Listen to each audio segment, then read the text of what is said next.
Good morning, everyone, and thank you for joining another WhereAware webinar.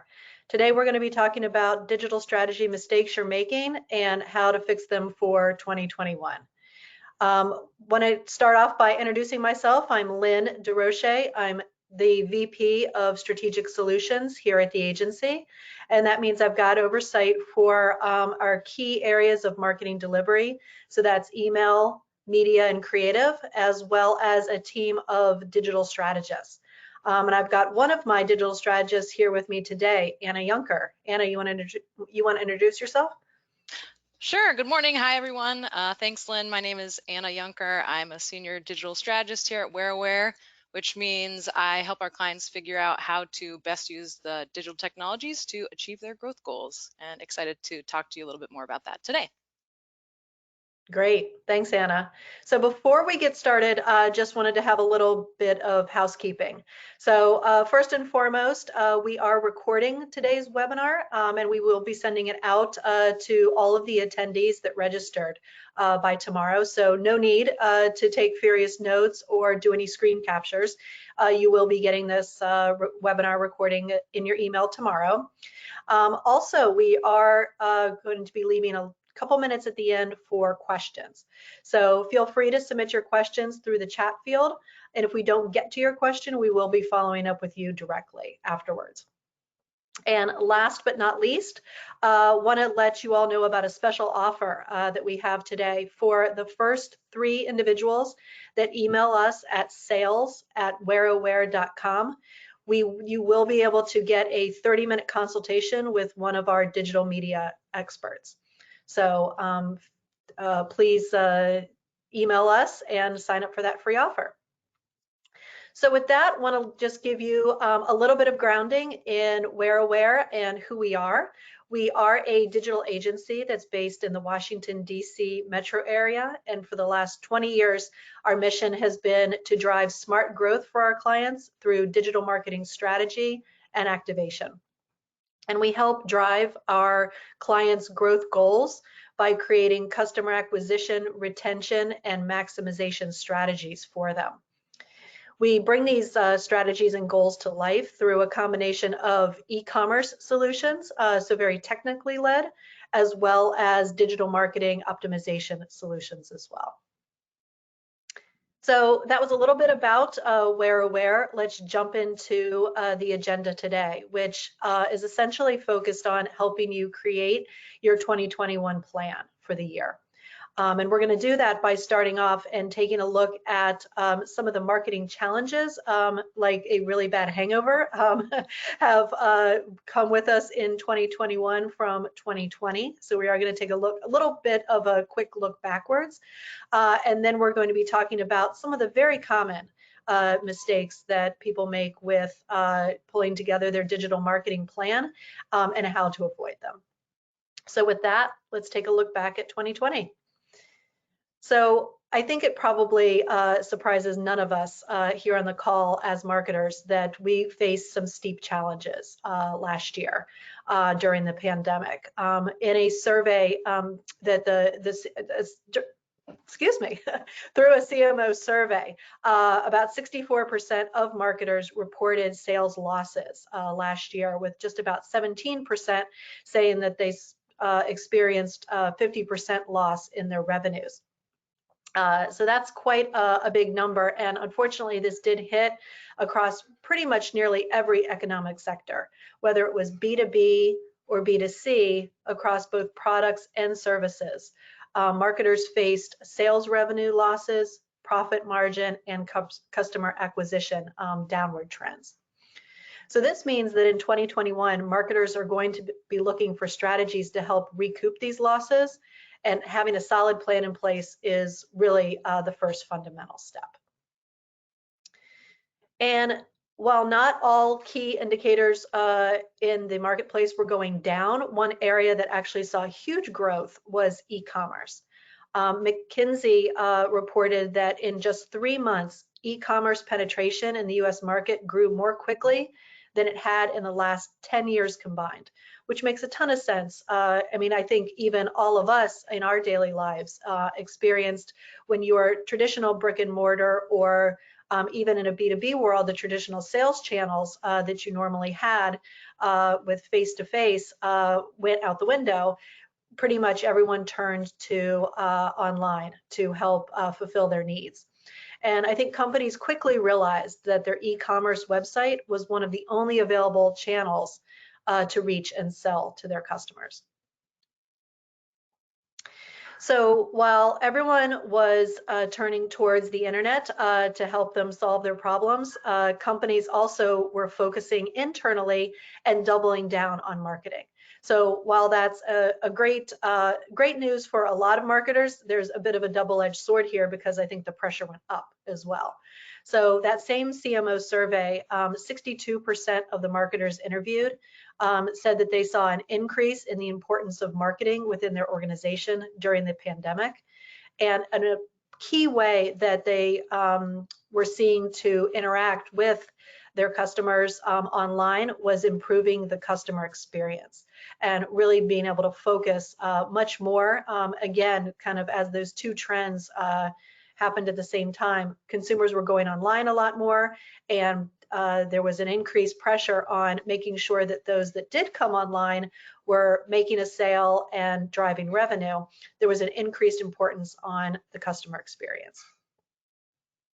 If there was just one channel or one linear customer experience that we as marketers could focus on, that would be hard enough, but it's become even more fragmented as the majority of customers use multiple channels during their sales journey to interact with us as brands.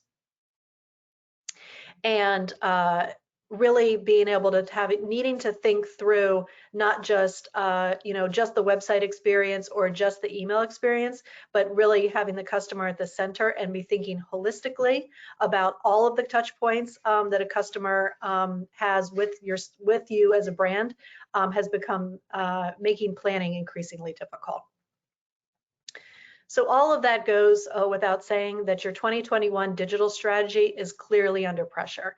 You're being asked to produce more, maybe sometimes with less, and you need to be thinking about the customer in a very holistic way. So let's get started on the journey of thinking about your plan for the year, which leads us into the first mistake and being able to avoid it. And I'm going to turn it over to Anna. Thanks, Lynn. Yeah, the first mistake we see is really that you're not using data as that foundation for your plan. We've seen the most successful strategies use that data as a foundation and then build off of that to support their strategy. So that means analyzing past behaviors, looking at trends, and really understanding what consumers are doing on your site to leverage those insights. Now, as Lynn was talking about 2020, this also impacted planning and how people were using that data in their plans. So what we saw is during the pandemic, people threw their plans out the window, and maybe you can identify with this, just things were so different, you don't have a place to start. So people relied on that experience and knowledge of their leaders and peers to kind of drive those plans. However, and while that's a really essential part of the plan, it really needs to be, rooted in that foundation of data. So as you're moving forward and thinking about 2021, how can you kind of avoid improvisation and really get back to that core of the data and the customer experience? Well, you can, again, go back to that experience of your customer, like Lynn was saying, go to the core and say, where can you get this data and understand what kind of happened in the past and those trends. A few areas you can kind of dig in to find information are, if you have some heat maps, you can understand how people were interacting with your site. To Lynn's point about the customer experience, this is a great place to start if you're trying to get some information. There's a bunch of tools out there where you can kind of dig into this data. Another area that's really interesting is kind of keywords or that organic search data. And this had some also really interesting trends over 2020. If we think about just how behavior overall changed for our consumers and where we can see that in the search trends, Google Trends online, if you just kind of look at that over the year for some search terms, for example, groceries, prior to March 2020, people didn't really have a need maybe to search for groceries online. However, there's like a gigantic spike in March of 2020 in interest around that phrase online. So you have to be kind of monitoring those phrases, and especially with COVID and the changing environment, those behaviors of the consumers are changing. So you look for these in organic search. You can also maybe see how people are searching on your actual site if you have a site search bar. So monitoring that behavior and keeping tabs on those trends. Some other areas where you can look to review that performance and behavior are like channel behavior. So if you have an analytics tool on your website that tells you how you're performing from email or from paid search or social, and understanding what those users are doing on your site, that experience, and where you maybe could dig in more for your plans for 2021. And finally, devices. This especially, another one from 2020, people are on their mobile devices so much more. There's like a great meme that's like, I took a break from my medium screen to look at my small screen before I went back to my big screen. So like screens are just everywhere. And now as more people are working from home and shopping online and doing all that from mobile, especially social, like definitely want to understand what are they doing on those devices, and what have they been doing, and is that trend kind of going to be something that will continue. So some areas you can dig into to help understand your behavior and get that data.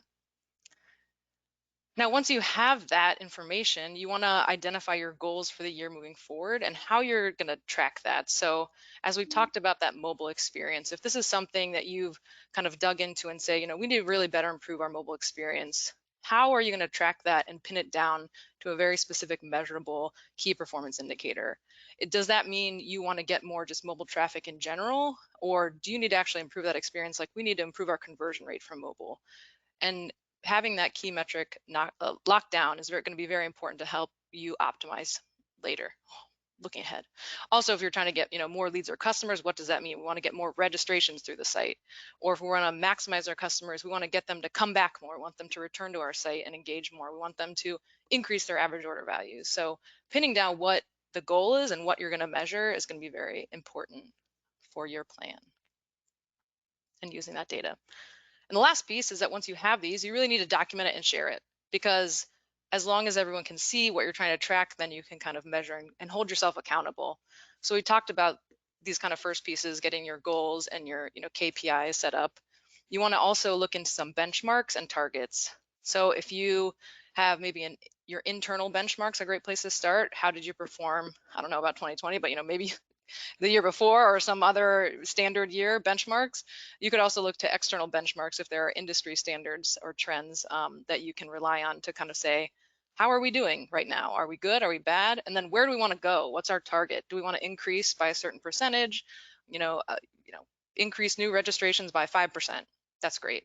Tell it to everyone, document it, and the next step would be to create that roadmap. Once we want to increase new registrations by 5% every quarter, every month, every year, however you're going to measure it, then you need to know how you're going to do that. So there's a bunch of different roadmap templates you can use, but essentially what you need to do is document that multi-channel strategy and how you're going to plan out those initiatives and tactics over the time period and to roll back up to that goal.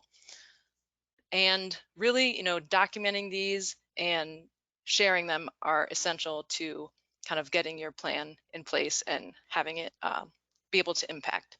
And then another area, once you have these, that's a great way to support and impact these plans, is to personalize some of these segments. So once you know these channels, how can you kind of continue to personalize and get that impact? And Lynn is going to speak to this next kind of mistake where we see a lot of marketers make in their planning related to that.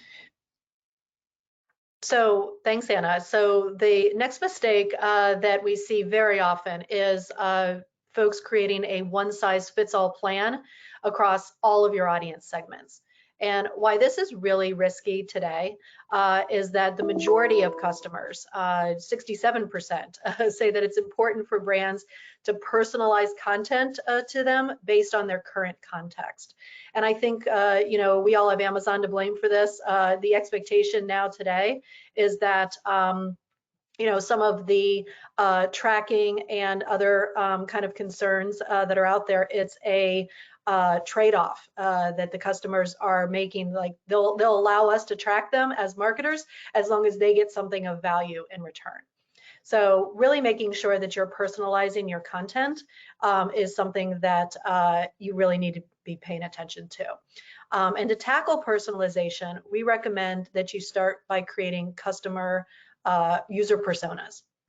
And a persona is a fictional character that reflects your audience segments. And when you're first getting started, we recommend that you create just 3 to 5 core personas out of your audience segments. And a persona is based on what you know about your audience and the data that you have about them, so that you can center yourself in your customer's shoes and create those relevant content and those relevant touch points that reflect their current context. So once you've defined your user personas, then the next step in your creating your personalization plan is to map them across the customer journey. So you take a look at the common stages in the sales life cycle, and this is anywhere from awareness through consideration all the way through re-engagement, and think about during those different segments of the customer life or the sales journey, what is it that your persona is doing? What are they thinking, feeling? What are the various touch points? And then what insights do you have about them? So mapping that all out will then help you think through how the best to contact them throughout your marketing plan. Now, creating a user persona and journey mapping, we could do another whole webinar just on that. So we're not going to have time in the 30 minutes today to really dig into that. But just to let you know, we will be sending you out our persona worksheet as a follow-up resource to help get you started. So let's take a look in the real world about how relevant that you can make the experience through personalization. And we have an example here of an email campaign. It's the same campaign that this client is sending out, but they sent out different versions to different personas based on what they knew about them. So for example, on the left-hand side, this is a shopper persona. So what we know about this customer is what they were shopping on our website and what they left in the cart before they abandon it. So not much else is known about them. So the email area in blue is actually somewhat generic, but the personalized piece of the re-engagement email that we would send to them includes their abandoned cart items to entice them to come back and complete the sale. Now, on the right-hand side, this is a current customer persona. So when we send out this email, we know much more about them. So for example, the last time that they purchased with us, what they purchased, and each one of those data points can then be surfaced up within the email to personalize it to talk in the upper blue part about when is the last time that they engaged with us. You'll see that they've got a little bit of a richer offer because they are a current customer and they're of higher value to us than an unknown customer. And then in the body of the email, we've put past purchase history as well as product recommendations that are served up as a way to increase the average order value the next time that they come to the site. So these are ways, all different ways that the personalization and the customer journey mapping that you did in the last step that we just talked about, you can actually make it real and come to life. You can do this through your website as well as through email. So here's an example of how one of our clients could bring to life both for shoppers as well as owners of boats. So boats, as I'm sure you can imagine, is a highly considered purchase. So there's lots of touch points before purchase actually takes place. So what you'll see on the left and on the left-hand screen here is a shopper persona for not just a boat, but a center console boat that we know that is a particular type of product that this prospect is interested in, and serving up content to try to entice them to go in and to their retailer to purchase. And then once they have purchased, their customer experience then switches over to contain targeted content for owners. as part of their owner's hub. And all of the information that would be contextually relevant for this persona right now would have to do with being an owner of a boat. So, anything from extended warranty to maintenance, or maybe trips that they could take with their new boat. So again, these are just examples of different ways that we can personalize the journey and helping to guide the journey. So we've taken you through how to build out a plan. We've talked about ways to personalize the plan. Now we're going to transition into talking about ways to optimize the plan, and Anna will take you through that.